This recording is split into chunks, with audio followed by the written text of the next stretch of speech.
Hello, reading room. Thanks so much for joining me here in the classroom. We are reading How Large is God? It is April 7th and it is day 333. Thanks for joining me. Okay, we are kind of in the middle of all of this. Why do I keep hearing that ding-a-ling-a-ling go on? Because you're watching the classroom.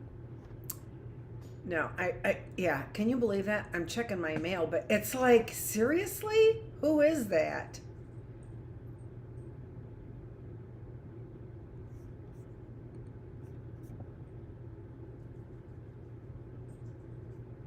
I don't know. It's weird because it's not coming in at the same times. That looks like it's over here.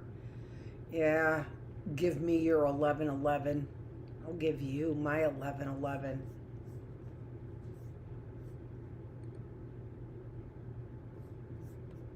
Not on Easter, I don't count those.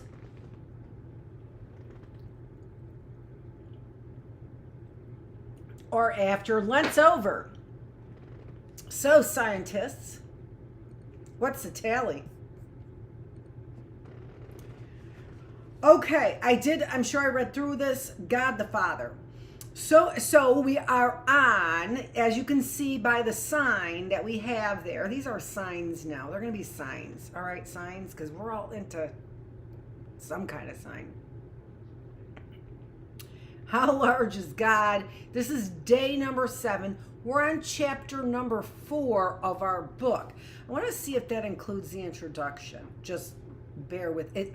I'm sure it does. Yeah, because the introduction was a chapter. So why wouldn't it? So 1, 2, 3, 4. So, and then we're on day 2.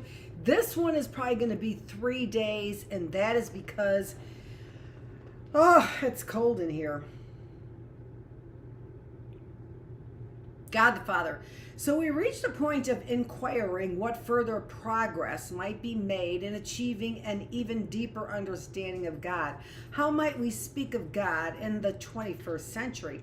It is difficult, if not impossible, to talk to God except through analogy and metaphor. Now, I don't believe that. I really do talk, but that's what Catholics believe, right? If not impossible, that is a limited way of thinking. Now, I'm not saying I didn't say that once before or agree with that, right? But it is a limited way of thinking. It's a way of thinking that's like, hey, listen, MFer, you are not answering me in a way I can understand. It's all analogy and metaphor. Somehow we need concrete images of one sort or another, these being drawn from first-hand experience of life. The strongest metaphor for God to emerge from the Bible is that of the Father. But as with any metaphor, along with the positive, helpful similarities that help to illuminate the unknown, there are those aspects that do not apply. As a prelude to seeing how our conception of God can be further enriched, we shall examine what the limitations might be of the Father metaphor. Now, also, what I can see or feel or have a hard time denying would be that I can understand that kind of no, again, it's more like a memory than anything. An understanding of this as a memory than anything, because I don't know why I'd come down on one or the other, but it's like, okay, can you say this in a more positive way? It's not that people aren't listening. Could you say it in a more positive way? And so here is the thing. From my perspective, where's your faith? Where's your faith? these words you can expect can be clearly from God, even if you don't feel they're God-like. See repetition, right? And then clearing the way in that by scientific definition, even if you didn't know it, replication. See what I'm saying? So,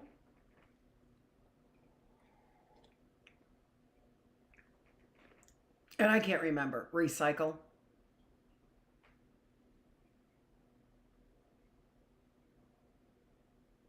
Your pets and research animals.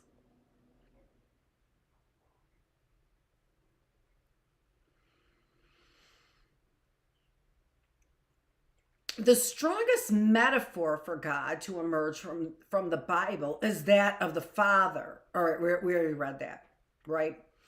And that is okay. So it's like, okay, all right, I can kind of agree with you. It is difficult, if not impossible, to talk of God except through analogy and metaphor. He didn't say talk to God.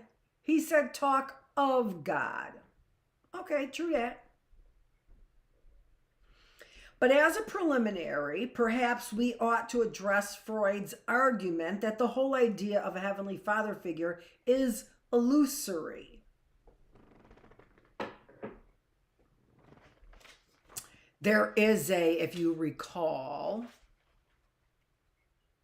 we go to the appendix for the site, for the reference.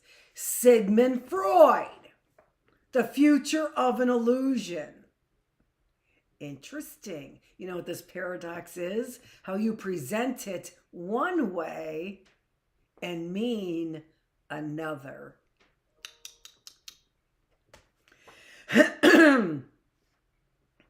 But as a preliminary, perhaps we ought to address Freud's argument that the whole idea of a Heavenly Father figure, I already read that. Freud's view was that having been dependent on the protection of our earthly father while young, on growing up, we seek to prolong that sense of being looked after.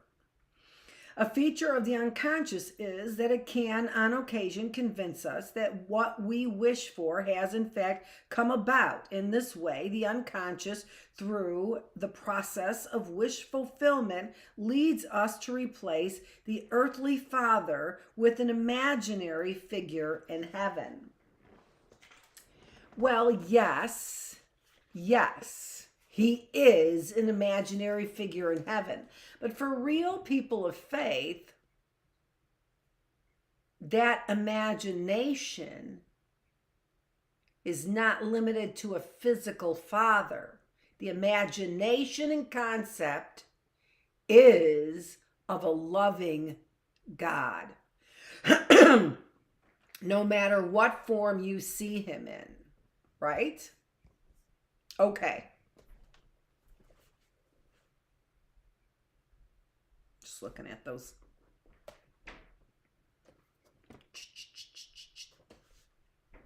slidey things is what we call them.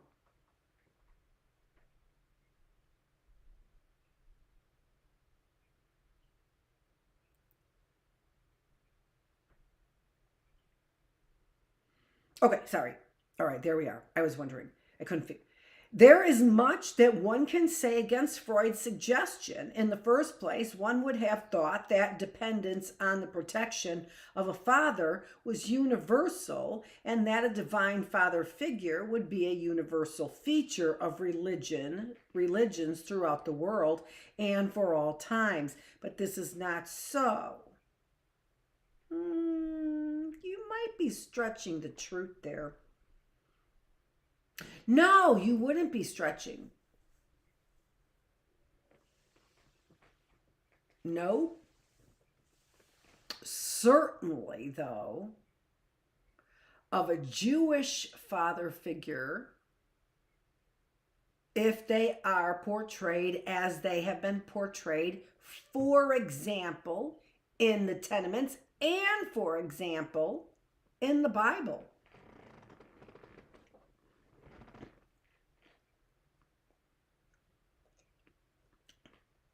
David wasn't the best father, and he made some giant mistakes as a man, right? It doesn't, but that doesn't escape, I don't know, delusion.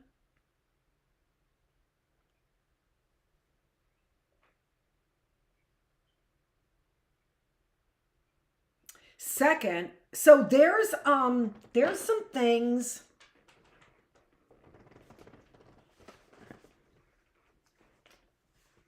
there again. This is very similar to the bell curve to me, in that there are statements made without a notation that's kind of an assumption that you just have to sort of, and then I'm going to back it up or not, right? This one is backed up less. It was said by Freud, there's your backup, there's your support. I think a lot of people can argue about the extent to which Freud's theories are evidence-based, which means they're arguable, on many different levels, especially considering the fact that they haven't been studied on many different levels scientifically. Oh, it's difficult. I've seen defense mechanisms studied, and that's amazing science. That's amazing. So, I have to look back and see if it's ethical, but I think it was very ethical. Not even on the border. So it's interesting. This writer plays, writer plus imposter. Second, Freud's relationship with his own father was strained. Okay, well, you know what? Welcome to fill in the blank. Right? Argentina, America, Poland, Russia. Were one to apply the same type of psychoanalytic reasoning to him as he developed for the treatment of his patients, one would predict that his experience would lead him to reject father figures, heavenly or otherwise. Atheism was something that Freud brought to his psychoanalytic theories. It did not arise out of them. And indeed, Freud admitted that his findings regarding religion could have been given a different interpretation to the one he himself adopted. That said, however, it would be dangerous and unwise to dismiss out of hand Freud's views on the matter. It has been shown that the type of heavenly father in which we believe can be strongly colored by the relationship one has with one's own father. Well, and then we learned our ABCs. Whether he is regarded as a stern disciplinarian or one that is more easygoing, one also suspects that the more relaxed attitude people have toward God today, particularly fear of future punishment in hell, probably has much to do with the replacement of the heavy-handed Victorian stereotype of a father by the more democratic, let's talk this over together as equals attitude that the modern parent is expected to adopt toward children. To make the most of the father metaphor, one has to shake off the idiosyncratic connotations that this term carries for us, which arise out of that it carries for some people, right? Which arise out of the particularities of our own experience of an earthly father, and also those passing associations that arise from currently accepted customs and conventions of society. That done, there remains the problem of the specific sexual connotations associated with the metaphor. In a society dominated by males, it was only natural that the great religious leaders of the past were men rather than women. Had the Christ been female, for example, or had Jesus chosen women as apostles, it is doubtful that they would have been accorded a hearing in the circumstances prevailing at that time. So the all-male leadership of the early church is no reason for believing that there is something inherently male about God.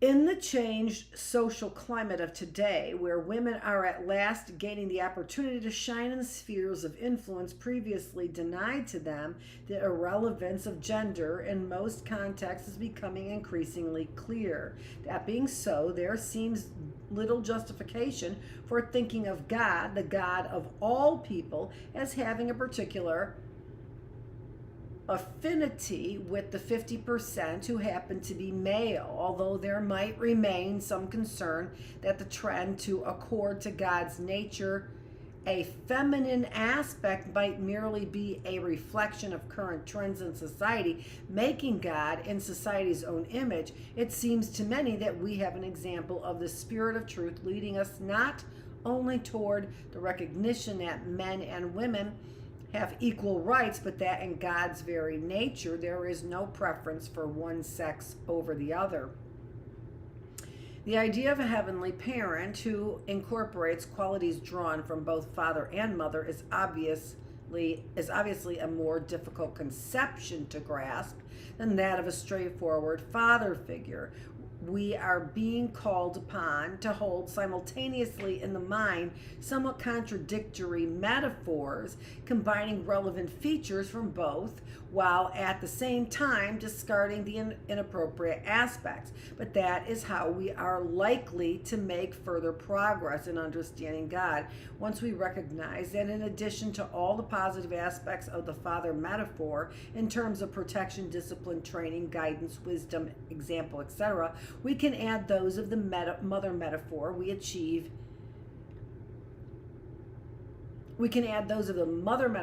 can achieve an enriched conception. For example, when it comes to creation, there is much to be said for the idea of the world springing from the womb of God. It provides a picture that not only incorporates the dependence of the world on God, but also the independent quality of the offspring once it has been given birth. The more usual metaphor in which God fashions the world as a potter working clay leads to a product that may or may not reflect closely its designer. It could be an anonymous pot that anyone could have made. But with the womb analogy, the child, by its very genetic nature, inherits much of the quality of the parent and carries within it the marks of its maker. The marks of a maker of a clay pot are not within it. They're not within the clay. Marks are on the outside, baby.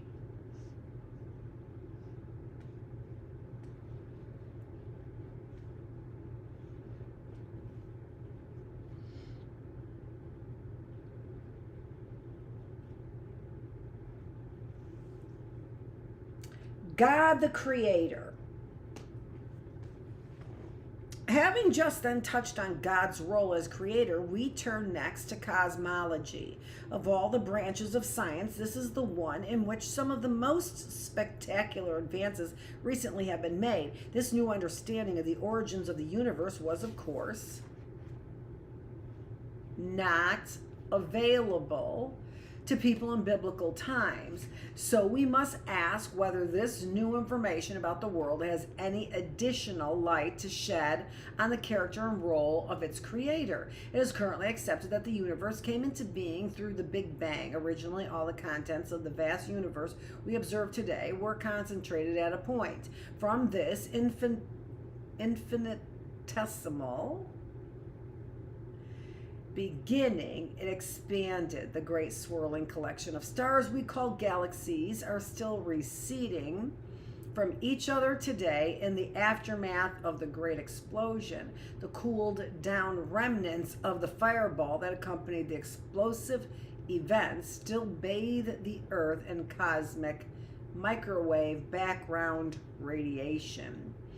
In this bestseller on cosmology, A Brief History of Time, Stephen Hawking Having described our modern understanding of the origins of the universe, asks the question, what place then for a creator? Is it the case that far from providing additional information about God, modern cosmology has actually dispensed with a divine creator? One reason for questioning the role of God. Now, you know what? That's a fair question. Is it the case that far from providing additional information about God, modern cosmology has actually dispensed with a divine creator? And you know what? And that's not what I thought the question was. It's kind of whatever. But the question right there really could be that it is the case that has God dispensed with humanity in the way that they perceive him to be? I dispense of you. And it's really not that hard, by the way. Let me fart and put out that sun.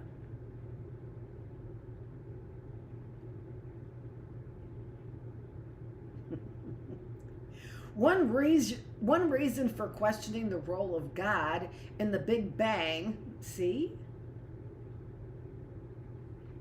is the suggestion that it could have happened by itself. The world might have come into being spontaneously. To understand how this might have occurred, one needs to be acquainted with the probabilistic nature of quantum physics. We are accustomed to the idea that to every effect there is a cause. The effect then in turn becomes a cause, giving rise to the next effect down the causal chain. If one repeatedly sets up the same cause under identical conditions, then the same effect will result. This deterministic behavior appears to fit in well with our everyday experience. But appearances can be misleading. The fact that, strictly speaking, determinism is not the case becomes obvious when dealing with very small objects such as individual subatomic particles. If one repeatedly sets up the identical initial state of the particles, one cannot predict with certainty what the effect will turn out to be. All one can do is assign various probabilities to a range of possible outcomes. One has simply to await what the particular outcome will be. This need to deal in probabilities rather than certainties is summed up in the Werner Heisenberg's famous uncertainty principle. Although this quantum uncertainty was discovered at the level of tiny subatomic particles, it underlies all behaviors. The reason is not obvious in everyday experience.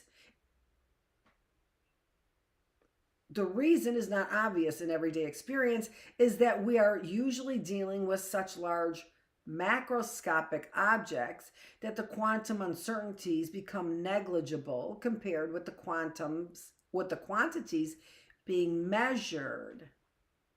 They therefore generally pass unnoticed. Now, that is so interesting, the way that science put that quantum physics. In my language, the way I put it is, the more attention that you give to something, the more likely it is to rise to the surface of being attended to. And that depends on the observer. So, for example, if I were to pick up this, what I attend to is going to be dependent on, first of all, right now, what day it is, right, in the classroom. But when I first made this chalkboard, the thing I attended to was the flowers, was the design of the chalkboard, right? The color, when I picked it out, I wanted yellow, so that I attended to, right? When I was writing on the chalkboard, what did I attend to at that moment in time? So, scientific geniuses of even quantum physics to say that what I attended to somehow atomically rises to the surface is once again Thanks for pointing out the obvious. I don't know. It's a different language to saying the same GD thing, you know? And you're not studying anything that's necessary right here on planet Earth. You know, I say raise your eyes to God. Yeah, learn about Him. But you know what? If your eyes are always raised above, you know what's going to happen? You're going to trip and fall. I mean, come on. Come back down to the planet Earth. For your, you know, with your pie in the sky eyes. All ALL ways. Conversations with God.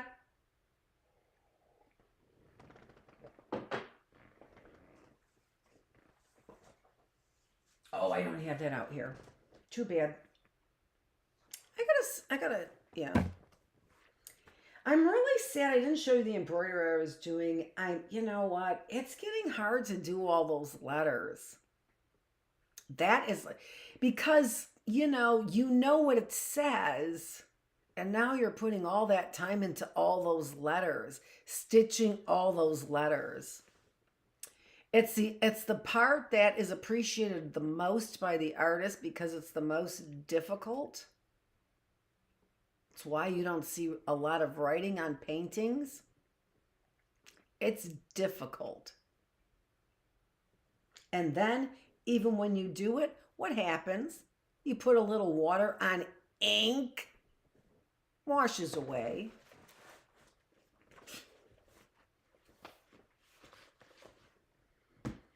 I could have used some puffy glue. Oh, we're in the reading room, sorry.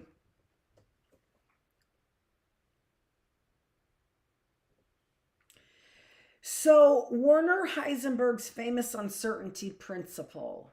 I'm thinking, there's been a lot of information that's coming through eugenics, and a lot of that information through eugenics is on the part of personality psychology.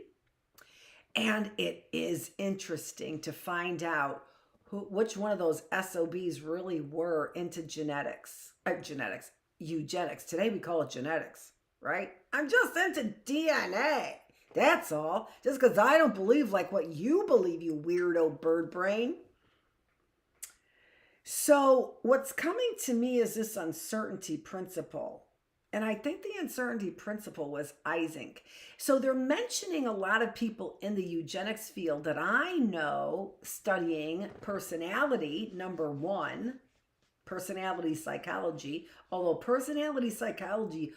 they're combined in the field, there is no reason other than this overlap that they want between people who believe two very different, exactly opposite roads into psychology. Personality psychology is very different than social psychology.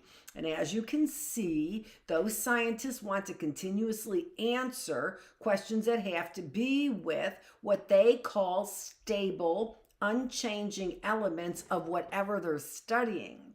Because it's easiest to study when you're drunk or sober. No judgment. But I want to show you something.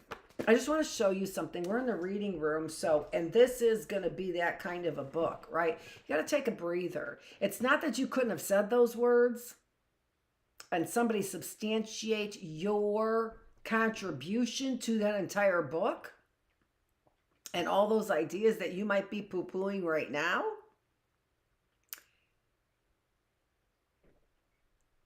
Environment. Giving you a fuller perspective. Is there truth in this? Well, from the very beginning, I was mad, and lots of people are mad. Okay, try and keep spinning this, but you can't spin it by sitting down. And the spin isn't a false spin, a misrepresentation. The spin that I'm talking about is perspective. Keep perceiving it in a positive way. Keep perceiving it in a positive way. Keep perceiving it in a positive way. And that's kind of what I do.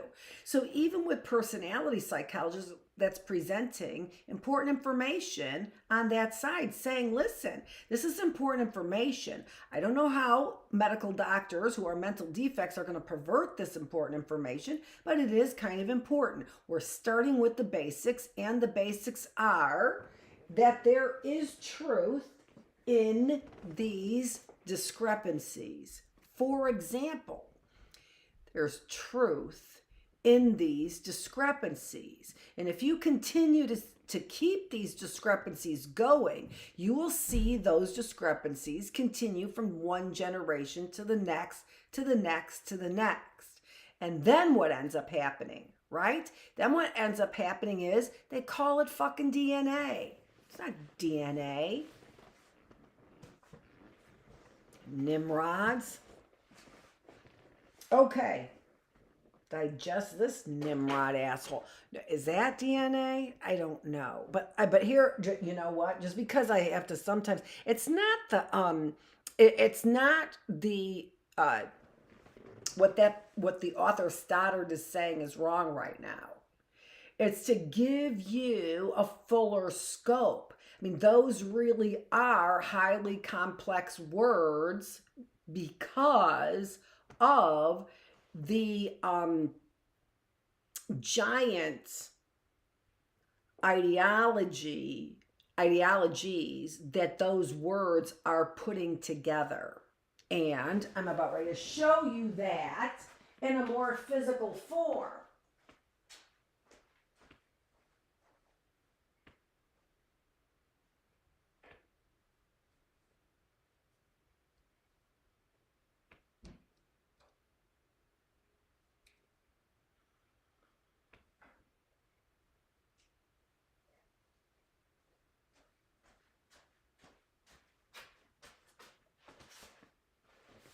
Oh my gosh, that's what I love about a library of books. You can just pull them out. Ugh. In mere seconds, no music necessary. So, this is the book that I taught personality from. And then this is the update that I got to it, right? And this is, I've talked about these before.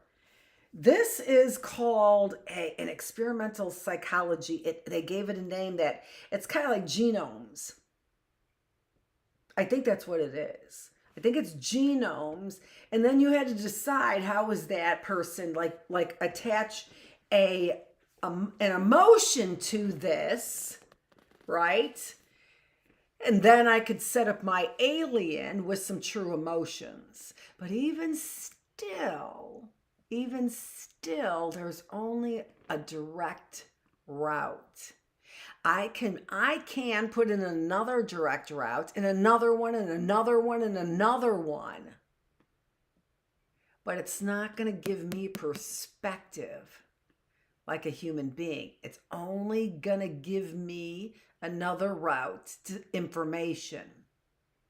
Right? There's a magic that happens in the idea that the whole is greater than the sum of its parts. So again, you need to listen to what the author is saying. Stannard, I do, starting off with a negative, but I get the memory that turn a positive, turn a positive, turn a positive. I don't know what, for example, Raymond Cattell was thinking about relative to his eugenics any more than I know what may or may not have changed his mind to go down for a statistical environmental social road, impacts of society. He's known for, oh my gosh, I keep forgetting what the name of it is. But all of these, I'm having conversations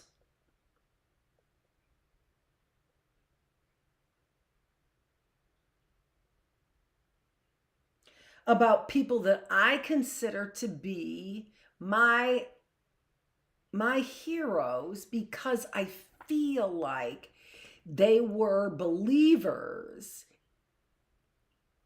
I don't know, in a higher power. And was that higher power, white supremacy? Was that higher power eugenics?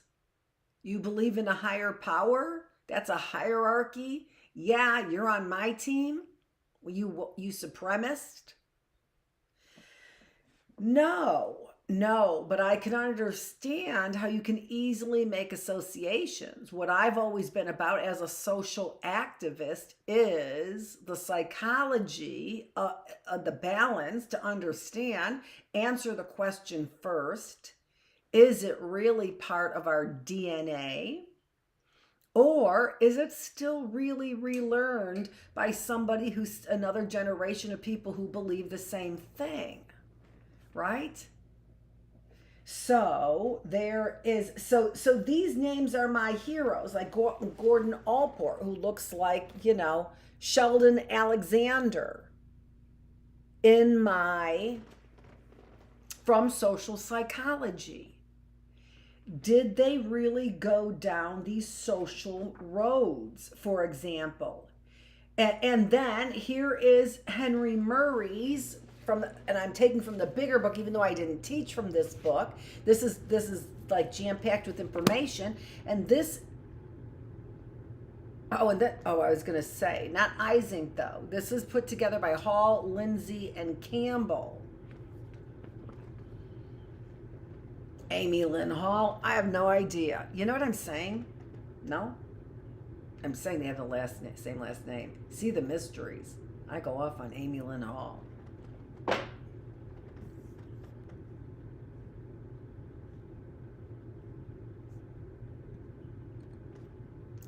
Right there. Eat a banana. Oh my gosh, stop it that way though. So these are people that I really do have admired, but it's only because I feel like that there has been a faith, and nobody really can. The factor analysis, there it is, Raymond Cattell. So these are names in psychology, and you've got to fear that. But the names in psychology associated with the work that we're talking about, in my mind, would be associated with the tenements, and with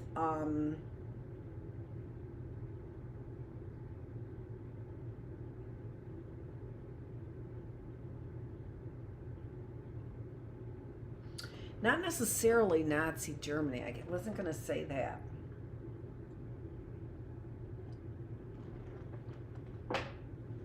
I don't know. Lost it. So I don't know if where Cattell really stood on any of these. And so it's always an assumption. It was something that I said at Discovery Institute. And that was, I need to know your background. I need to know your beliefs. I don't care what they are. I'm not going to spend any time judging them.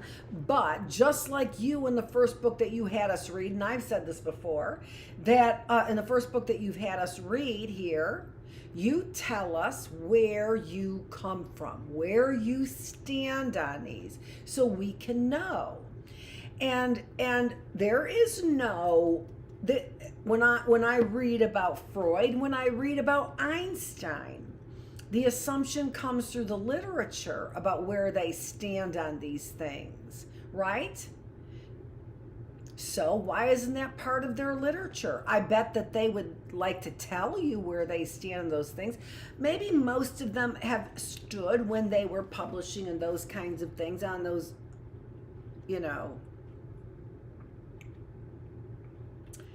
ideas that I'm not sure, and it's not really my place to study or talk about, But that also would not put in their current scope of research an active role in exterminating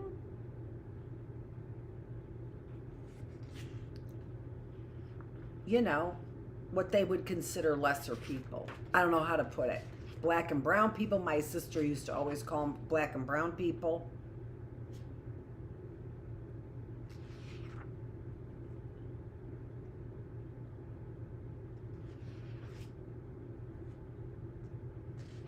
Yeah. So, and you know what? I don't know what I'm looking for.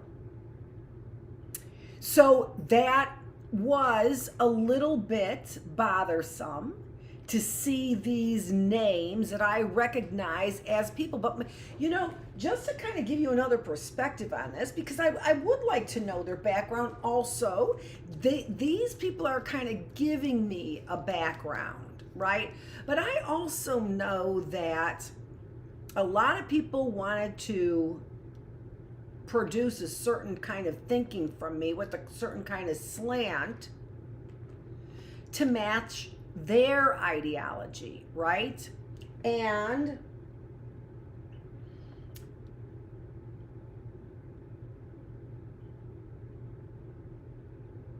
I don't know. It's a lot easier sometimes, and I could see that coming through. I could see that bleeding through in a lot of what is being said. So, you know, there's truth here, but it also feels like there's a forced way of presenting the words, like it was under duress. So I'll give you what you want, and you could say it's from me, but in the background, there are wheels turning on a subconscious level that include a message to the self that says, keep it positive. This is what they want to hear. This is what you give them. This is what they want to hear. This is what you give them. That's what I hear in the background. What do you hear? Okay.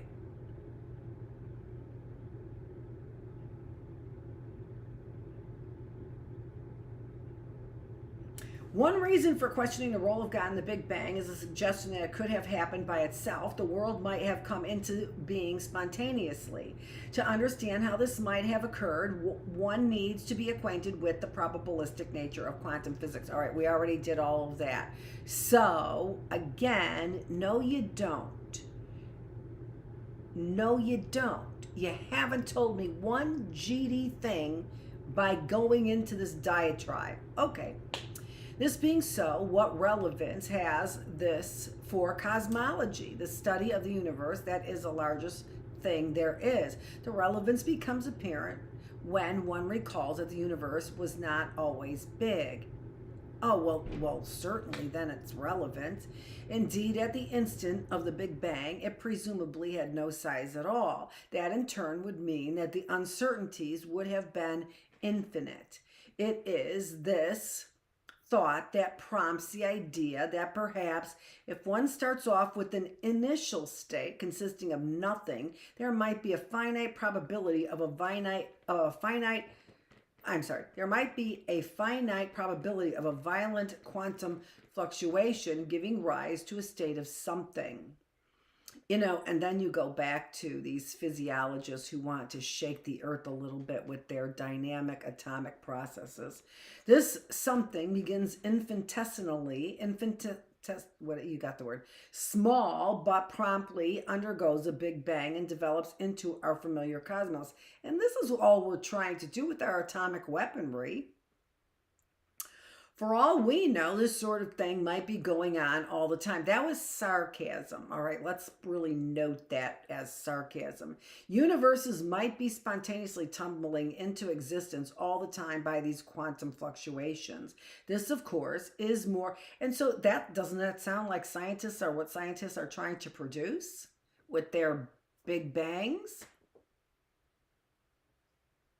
Another life form? And then we go there. And we conquered that life form. We made them. We are the creators. We can conquer them.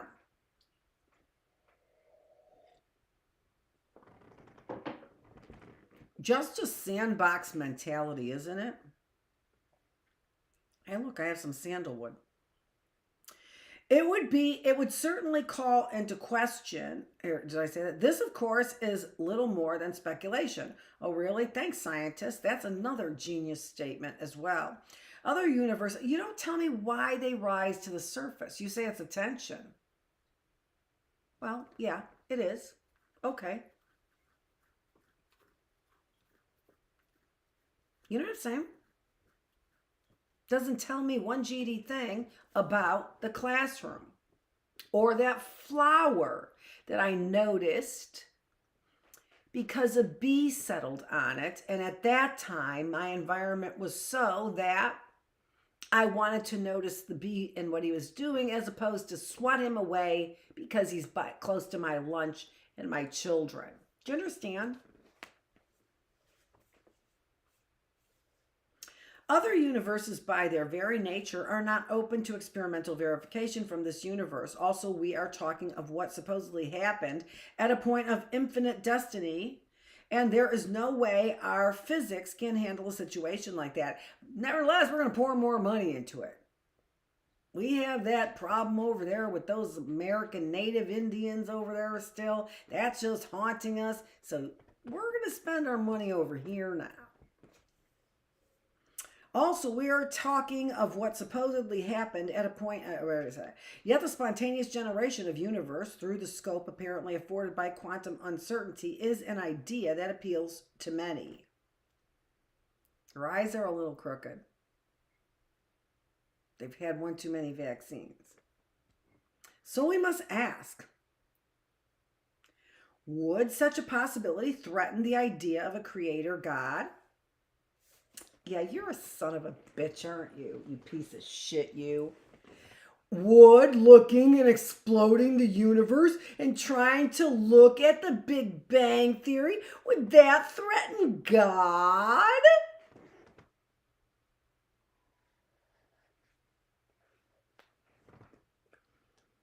It would certainly call into question an understanding of God that is based too heavily on the analogy of the potter fashioning a pot, or indeed the mother giving birth. This cosmic pot would spontaneously come into being without the need of any hands-on involvement from a cosmic potter. Yeah, but you know what? If you're going to try and find out about all the ingredients by exploding his creation, hasta la vista, baby.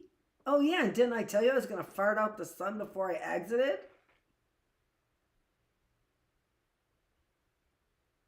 Yet there would still remain a question. Why quantum physics? Why was quantum physics in charge of the process rather than some other form of physics? After all, it is quite easy to imagine worlds run on lines very different from those of our own. Science fiction writers dream up fantastical alternative worlds all the time. Would it not require a God to decide which kind of laws would operate? An idea has been advanced that perhaps the set of natural laws that operate in our world is the only set of laws there could be. Alternatives are ruled out because for some reason or other they are inconsistent and would lead to contradictions. Whether there is any truth in this suggestion, one thing is clear. Such a claim would never be verified. The reason is that the laws lend themselves to mathematical expression. That being so, we can specify certain features that the laws, whatever they might be, must have been of the general constraints of which all mathematical structures conform. For example, we know from general mathematical principle that from within a mathematical structure it is impossible to justify that axioms, in this case the fundamental physical laws, upon which the structure is based.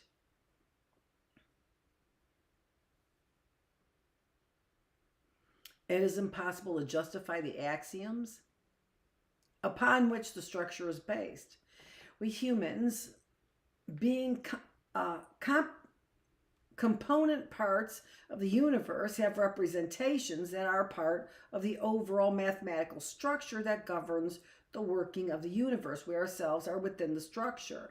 That in turn means that we could not possibly justify why the mathematical structure corresponding to the operation of the physical world was based on that particular set of axioms, laws of nature, rather than some other. So the view that there could be one and only one set of laws, namely those incorporating quantum uncertainty, is something that we could never prove. Ultimately, it would have to be a matter of faith. Nobody gives a shit. What we care about are the laws of nature. We don't care about your fucking quantum uncertainty. The alternative is to hold that there could be many different kinds of world. Yeah, exactly. In this case, a choice, yeah, if we could only what? Do a little farting here and a little big bang there? A little chemical reaction there, a little poisoning over here?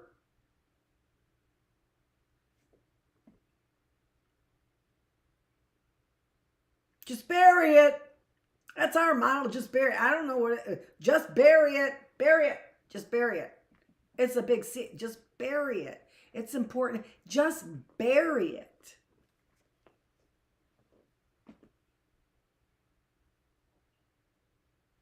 The alternative is to hold that there, okay.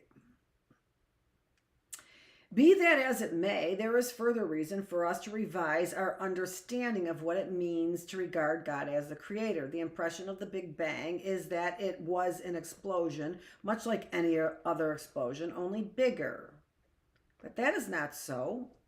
Ding dong. With an ordinary explosion, the bomb has initial location. When it goes off, it flings out its debris to fill the rest of the surrounding space. With the Big Bang, however, there was no surrounding space. Not only was all matter and energy concentrated at a point, but also all the space of our universe. It began infinitesimal. Jeez Louise, seriously? Infinitesimally small, then suddenly expanded. We can regard the continuing expansion of the universe today as a direct result of this process, whereby the galaxies are being swept apart on a tide of expanding space. The usual analogy is that of a sheet of rubber on which has been glued some coins. The coins represent the galaxies. As a sheet is pulled in all directions, the expanding rubber between the coins carries them apart. Thus, the Big Bang marked the creation not only of the contents of the universe, but of space itself. That in itself marks an important shift in our thinking. But there is more to follow. Since Einstein brought forward his theory of relativity, we have come to recognize that there is a very close connection between space and time. Although we experience them in totally different ways, measuring three-dimensional space with a ruler and one-dimensional time with a clock, nevertheless, appearances are again deceptive. The connection between them is so small that we are to regard them as seamlessly welded together into a four-dimensional space-time. There can be no time without space, nor space without time. The significance of this relation to what we have just said about the Big Bang should be clear. If the instant of the Big Bang marked the origin of space, it must also have marked the beginning of time. There was no time before the Big Bang. One cannot talk about what happened before the Big Bang because there was no before. At a stroke, this renders untenable the commonly held idea that in the beginning there was God. Initially, he existed alone. And then, well, you know what? Thanks for clearing that up. Initially, he existed alone. Then at some point in time, he set to and made the world. No. Indeed, according to an idea put forward by Stephen Hawking, there might not even have been a first instant of time. It could be that one imagines going back in time toward the beginning of the world. Time itself ceases to be time. Exactly, Hawking's. It gradually melts away, becoming more and more like the other three spatial dimensions. It was thoughts of this nature that prompted Hawking's remark quoted earlier. What place then for a creator? But is this development I don't understand why that is the conclusion that you make. But is this development in cosmological thought as damaging to the notion of a creator God as it appears to be? Surprisingly, none of those considerations regarding time is new to theologians. At least 1500 years before cosmologists stumbled on these ideas, St. Augustine had already satisfied himself that there could not have been time before the world has been created. Not our concept of time, which would be time. I mean, really, it does seem to be a man-made concept. When you get to calendars and years and things like that, it may be important at some time and may be less important at other times, and may not be able to explain it all before time. By definition, it's before time. He, of course, knew nothing of the Big Bang and the type of thinking that has led modern cosmologists to this conclusion. Instead, he argued that the way we know that there is such a thing as time is by observing change, the way objects change their position relative to each other in time. He said that if there were no motion, if everything remained stationary and had always done so, the word time would refer to nothing and would therefore be meaningless. If indeed there were no objects at all, let alone moving ones, because they had not yet been created, then that would be an even stronger reason why there could be no time. Time, according to Augustine, was a property of the world and as such must have been created along with everything else. And yet none of this affected his faith as a creator God. Why? The important point is best made by drawing a clear distinction between two terms that are often used interchangeably: creation and origins. If one is interested in how everything started, then one is dealing with origins. On the other hand, if one is asking why there is something rather than nothing, why is there something now at all other times, then that is a matter of creation. Okay, so let's see here.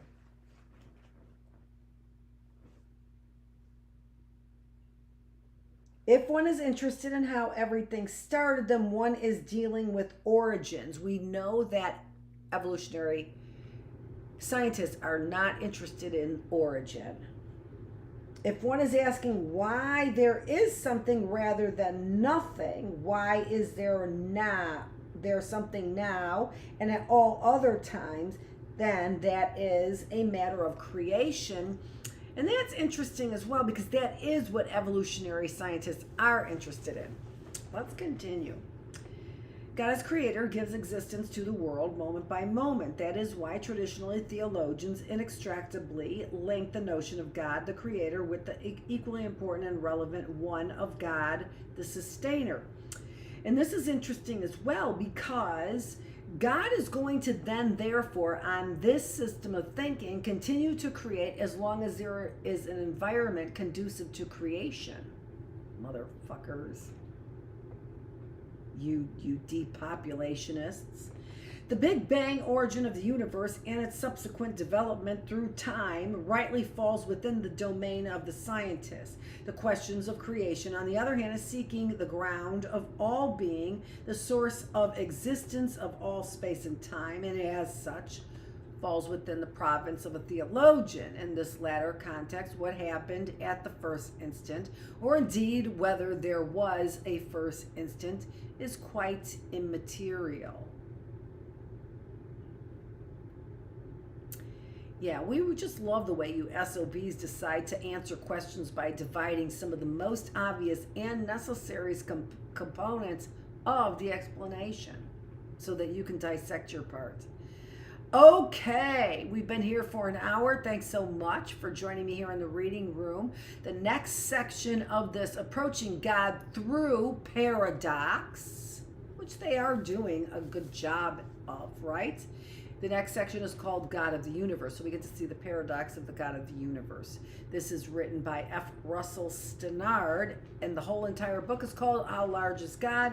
Edited, the Voices of Scientists and Theologians, edited by John Marks Templeton of Templeton Foundation. Not necessarily anything to do with Templeton University. Thanks so much for joining me here. And that all has to do with the manipulation of funding. It is April 7th. It is day 333 in the classroom. I am Dr. Annette Feravich. Thanks so much for joining me here in the classroom, where we've recognized just a little bit of science, just a little bit of God, just a little bit of Easter, just a little bit of Jesus in our 333. We are all over the map and looking for God in a respectful, observant, and thoughtful and wise way. Thanks so much. And in ways that also help, as we can see, we are going in the right direction if our minds, our bodies, and our spirits are flourishing. Thanks so much. There's a burp in there, okay? Oh, that was like 1/4 of it. Thanks so much for joining me here in the classroom.